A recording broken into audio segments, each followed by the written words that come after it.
নমস্কার, সকলেই কেমন আছেন? আশা করছি সকলেই ভালো আছেন। আবারও একটি নতুন দিনের সাথে নতুন একটি ব্লগের সাথে আপনাদের সকলকে স্বাগত জানাচ্ছি। আজ হলো বুধবার, এখন বাজে ঘড়ির কাঁটায় ঠিক সকাল 6:20 মতো। ঘুমের থেকে উঠে পড়লাম, উঠে পড়ে ওই দেখো চা বসিয়ে দিয়ে ব্রাশ করতে গেছিলাম। আর গাছে বেশ কটা ফুল ফুটেছিল, তবে মা কিছুটা ফুল তুলে নিয়েছে আর কিছুটা ফুল গাছেই রয়েছে।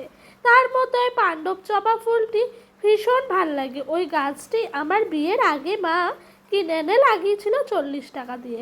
তবে এই 5 বছরের মধ্যে গাছটির গ্রোথটা বেশ সুন্দর হয়েছে। যাই হোক, আপনাদের সঙ্গে কথা বলতে বলতে ওই দিক দিয়ে চা খাওয়া হলো। তারপরে এই দেখেন বিছানাটাকে এখন সুন্দর করে গুছিয়ে নিচ্ছি। তবে ডোডো আজকে ঘুমের থেকে উঠে পড়েছে, উঠে পড়েই ও কিন্তু গেছে আমার এক বান্ধবীর মেয়ের সাথে খেলতে। আপনারা যারা পুরনো বন্ধু আছেন তারা জানেন যে ও এখানে আসলে পরেই মানে আমার বাপের বাড়িতে ও কিন্তু চলে যায় আমার বান্ধবীর মেয়ের সঙ্গে খেলা করতে। যাই হোক, ওই দিক দিয়ে আমার বিছানাটা তোলা হয়ে গেল। এদিক দিয়ে বিছানাটা তোলার পর বেশ কিছুটা ধুলো বালি মেঝেতে পড়ে থাকে, সেগুলোকে এখন একটু ঝাঁট দিয়ে দিচ্ছি। তবে ডোডো এখন বাড়িতে নেই, সেই কারণে জানেন তো কাজগুলো টুকটুক করে সেরে নিচ্ছি। ওদিক দিয়ে আলু সিদ্ধ ভাত বসিয়ে দিয়েছি, তবে বেশি বসাইনি জানেন, অল্প মতোই বসিয়েছি ওই ডোডোর জন্যই। আর এই দেখেন এদিক দিয়ে ও কিন্তু বাড়ি চলে এসছে। ভাতটা হয়ে গেছে, গ্যাসটা বন্ধ করে রেখেছি। ফ্রিজ থেকে কিছুটা খাবার ঢাকা দিয়ে রাখলাম। এসেছিলাম বাপের বাড়িতে ভোট দেব বলে, সমস্ত বন্ধুদের সঙ্গে দেখা হয়ে গেল। এই যে এও কিন্তু আমার একটি বান্ধবী, ছোট থেকে এদের সাথেই বড় হয়েছি, খেলাধুলা পাড়ার মেয়ে একসাথেই আমাদের বড় হওয়া।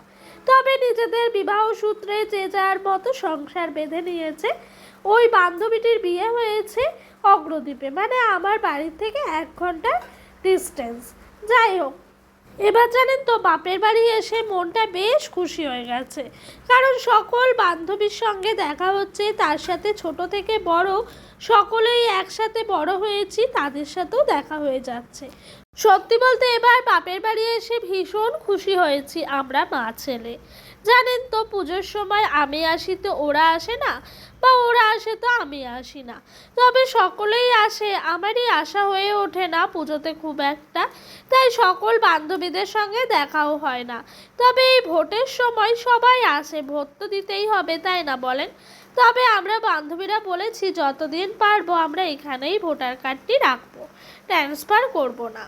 যাই হোক, ওদিক দিয়ে ডোডোকে খাইয়ে নিলাম বান্ধবীর সঙ্গে গল্প করতে করতে। আর এদিক দিয়ে আমি কিন্তু কিছুটা বাসনপত্র নিয়ে এসেছি মাজা ধোয়া করতে। ওদিক দিয়ে মা গেছে নিজের কর্ম জায়গায়, আর আমাকে বলল একটু তাড়াতাড়ি রেডি হয়ে নিতে, এলেই বেরিয়ে যাব। তবে দেখেন ডোডো যাদের সঙ্গে খেলে সেই সমস্ত বাচ্চাগুলোও কিন্তু আমাদের বাড়িতে উঠানের মধ্যে খেলছিল। তবে সকলে উঠানেই খেলছিল, কারণ বাইরে খুব একটা গরম লাগছে না, হাওয়া দিচ্ছে সকাল থেকে, সেই কারণে।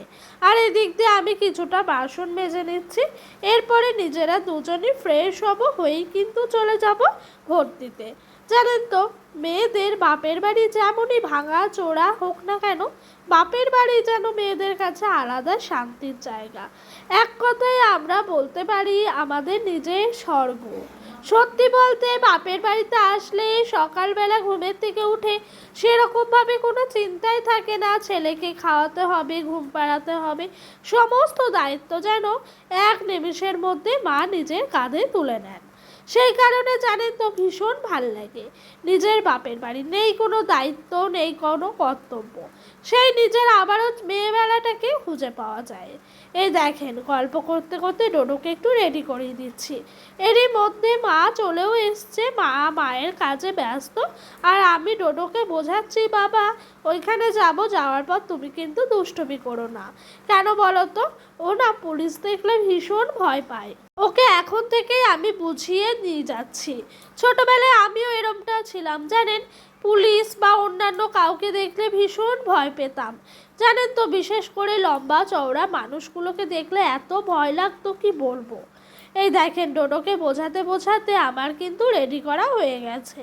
পয়লা বৈশাখেই যেই জামাটা ওকে কিনে দেওয়া হয়েছিল সেই জামাটিই পরিয়ে নিয়ে যাচ্ছি। এখন যেহেতু গরম লাগছে মোটামুটি, সেহেতু কিন্তু এই জামাটাই একদম বেস্ট। যাই হোক, ওকে রেডি করিয়ে আমরা মা মেয়ে আর নাতি মিলে রওনা দিচ্ছি ভোটের জায়গায়। তবে জানেন তো, এই যে ভোট দিতে যাচ্ছি যেখানে, তার পাশেই পঞ্চায়েত। এখানেই আমাদের ভোট হয় প্রত্যেক বছর। আর টোটো না ভীষণ খুশি এই বাঁধ দিয়ে হেঁটে যাওয়াতে। জানেন, এই বাঁধের রাস্তাটায় আসলেই নিজের সেই ছোটোবেলার কত স্মৃতি মনে পড়ে যায়। এই রাস্তাটাতেই কখনো হাত ধরে আসতাম ঠাকুমার সাথে, কখনো আসতাম মায়ের সাথে, কখনো পোলিও খেতে আসতাম, কখনো আসতাম নিজেদের ইঞ্জেকশন নিতে, আবারও কখনো আসতাম মায়ের সাথে হাত ধরে ভোটের জন্য। তবে জানেন তো, এখন সেই দিনগুলো ভীষণ মনে পড়ে। এই দেখেন, ভোট দেওয়ার পরই কিন্তু সোজা বাড়ি আসেনি, জানেন তো, গেছিলাম আমার আরেকটি বান্ধবীর বাড়িতে। ও এসছে শুনে। তবে ওর বাচ্চাটি এখন অনেকটাই ছোট, এই 1.5-2 বছর মতো বয়স হবে। তাই জানেন তো, ও আর আসলো না, আমিই গেলাম। এই বান্ধবীর কথা আর কি বলবো আপনাদেরকে, ছোট থেকে বড় হওয়া, স্কুলমেট, সমস্ত কিছুই থাকে এই বান্ধবীর সাথে জড়িয়ে। হাজারো গল্প কী করেছে 1.5-2 ঘন্টা কেটে যায় নিজেরাই বুঝতে পারিনি। এই বান্ধবীরা আমার বাড়ির থেকে বেশ দূরেই বিয়ে হয়েছে। তবে এদের বাড়ি সকলেরই কাটোয়া স্টেশনটি থেকে 2-3টে স্টেশনের পরাপর।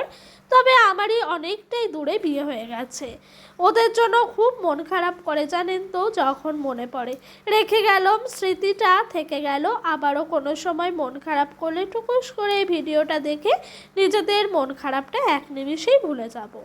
বাড়ি আসার পর মা দেখি রান্না বসিয়ে দিয়েছে। মায়ের রান্না বান্না অনেকটাই হয়ে গেছে 1-1.5 ঘন্টার মধ্যে।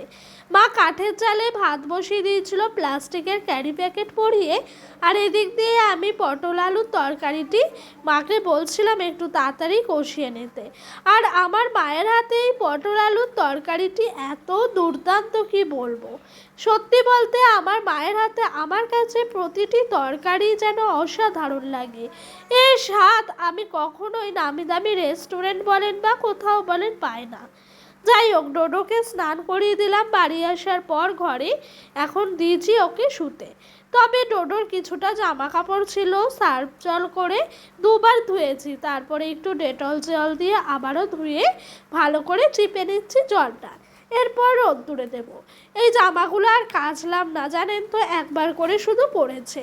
ধোয়ারও সেরকম প্রয়োজন পড়তো না। তবে এখন গ্রীষ্মকাল, ঘামের গন্ধ, আর বাচ্চাদের একবার জামা প্যান্ট পরানোর পর সেই সমস্ত জামা প্যান্টগুলো জানেন তো আর পরে পরানো যায় না। সেই কারণে ধুয়ে নিলাম। এদিক দিয়ে আমারও স্নান সেরে নিয়েছি, ঘরে চলে এসেছি। মা ভাত বেড়েছে দেখি, কি সুন্দর সাজিয়ে রেখেছে। শ্বশুর বাড়িতে ব্যস্ত থাকি, সকলের খাওয়ার পর কখন নিজে খাবো। আর বাপের বাড়িতে এসবের কোনো তোয়াক্কাই নাই। ছেলেটিকে খাওয়ানোর পরই মা মেয়ে বসে পড়লাম খেতে। পাটের শাক ভাজা, পটল আলুর তরকারি রসা রসা করে, তার সাথে ছিল আম দিয়ে ডাল। খাওয়া দাওয়া করে কিছুক্ষণ রেস্ট নিয়ে নিয়েছি। তারপরে জানেন, উঠে বান্ধবীরই একটা বিয়ের অ্যালবাম দেখাচ্ছিল। তবে এই বান্ধবীটির সাথে অনেক দিন পর দেখা হলো। প্রায় ওর বিয়ের পরই এই প্রথম দেখা হলো। তাই বান্ধবী বলছিল, তুই তো দেখিসনি আমার বিয়ের অ্যালবামটা, তোকে একটু দেখাই, কি সুন্দর লাগছে না, তাই না বলেন। বৃদ্ধির লোক সমস্ত কিছুই শ্যুট করেছে, ভীষণ ভাল লাগছিল। সবারই জানেন তো, মেয়েদের জীবনটাই অনেক কষ্টের। কবে যে আমরা দেখা করি নিজেরাই জানি না। সত্যি বলতে সব সময় মোবাইলে কথাও হয়ে ওঠে না। ওই যে কখনো কখনো একটা মিনিটের জন্য হলেও দেখা হলে মনে হয় কি শান্তি। নিজের ছোটবেলার চেনা মুখগুলো দেখলে মনে হয় যেন নিমিষের মধ্যে সমস্ত দুঃখ কষ্ট ভোলা যায়। এইদিকে এই দেখেন, ফুলকো ফুলকো লুচি বানাচ্ছে মা সন্ধ্যাবেলায়। বাড়ি আসতে আসতে অনেকটাই লেট হয়ে গেছিলো। বাড়ি আসতেই দেখি মা লুচি নিয়ে বসেছে বানাতে। কি যে ভালো লাগে মায়ের হাতে লুচি, কি বলবো। তার সাথে বাইরে হালকা হালকা বৃষ্টিও হচ্ছে, ভীষণ ভীষণ ভালো লাগছে। আজ এখানেই আসলাম বন্ধুরা, ভালো থাকবেন, সুস্থ থাকবেন।